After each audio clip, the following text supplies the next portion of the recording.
Hi all, I welcome you to this channel, and if you are the first time here, make sure you subscribe to this channel by clicking on the subscribe button in order to stay updated about the most trending technologies. In this video we are discussing about data science. So data science life cycle.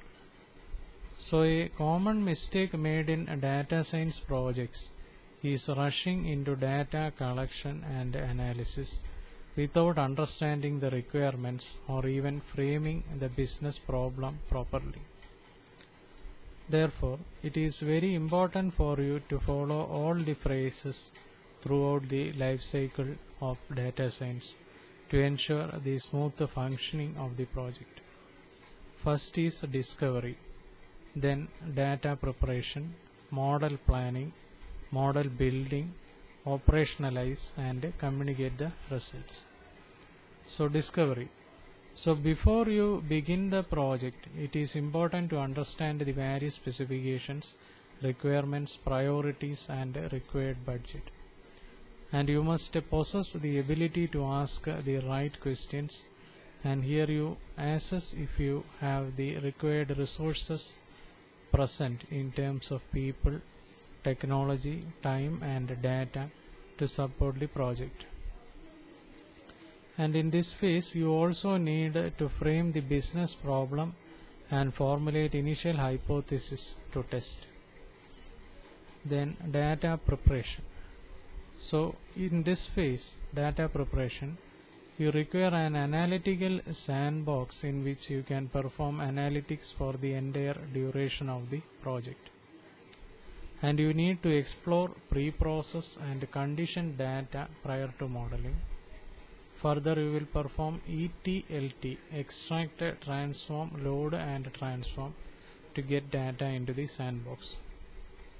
So let's have a look at the statistical analysis. First, preparing the analytic sandbox, then performing ETLT, data conditioning, then survey and visualize. Then model planning. Here in model planning you will determine the methods and techniques to draw the relationships between variables, and these relationships will set the base for the algorithms which you will implement in the next phase. And you will apply exploratory data analytics EDA using various statistical formulas and visualization tools. So let us have a look at various model planning tools. First R programming, then SQL analysis services, then SAS or Access. Then model building. In this phase you will develop data sets for training and testing purposes, and here you need to consider whether your existing tools will suffice for running the models, or it will need a more robust environment like fast and parallel processing. And you will analyze various learning techniques like classification, association and clustering to build the model. And you can achieve model building through the following two tools like SAS Enterprise Miner, WEKA, SPCS Modeler, MATLAB, Alpine Miner, then Statistica. Then operationalize. In this phase you will deliver final reports, briefings, code and technical documents. Moreover, sometimes a pilot project is also implemented in a real-time production environment, and this will provide you a clear picture of the performance and other related constraints on a small scale before full deployment. Then communicate results. So now it is important to evaluate if you have been able to achieve the goal that you had planned in the first phase. So in the last phase you identify all the key findings, communicate to the stakeholders and determine if the results of the projects are a success or a failure based on the criteria developed in phase 1. Then introduction to machine learning. So the term machine learning was first coined by Arthur Samuel in the year 1959. And looking back, that year was probably the most significant in terms of technological advancements. So what is machine learning? So the definition is: a computer program is said to learn from experience E with respect to some class of task T and performance measure P if its performance at a task in T as measured by P improves with the experience C. Tom Mitchell. So what is machine learning? So in simple terms, machine learning is a subset of artificial intelligence AI which provides machines the ability to learn automatically and improve from experience without being explicitly programmed to do so. And in this sense, it is the practice of getting machines to solve problems by gaining the ability to think. So how machine learning works?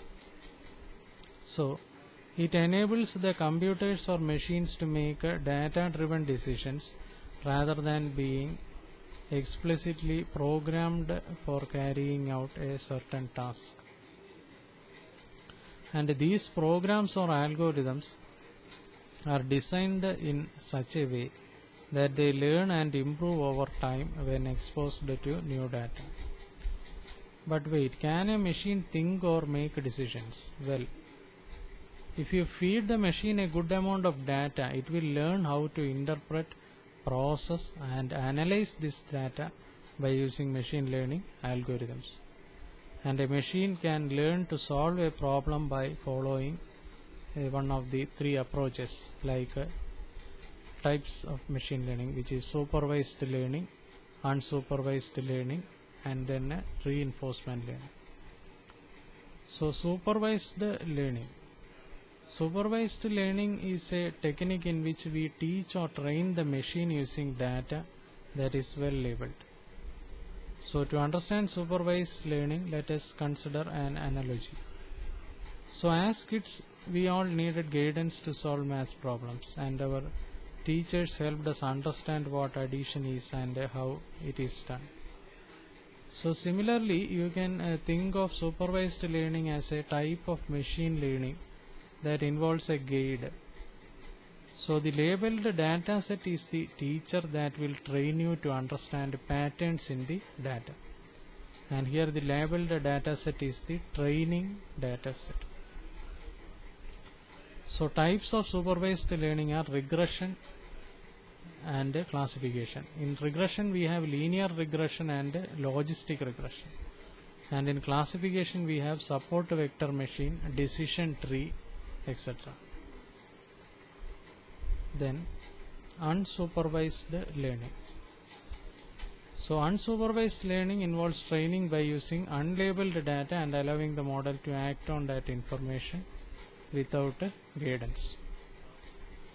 So the model learns through observation and finds structures in the data. And once the model is given a data set, it automatically detects patterns and relationships in the data sets by creating clusters in it. And types of unsupervised learning are clustering and association. And in clustering we have hierarchical clustering, K-means clustering and KNN clustering.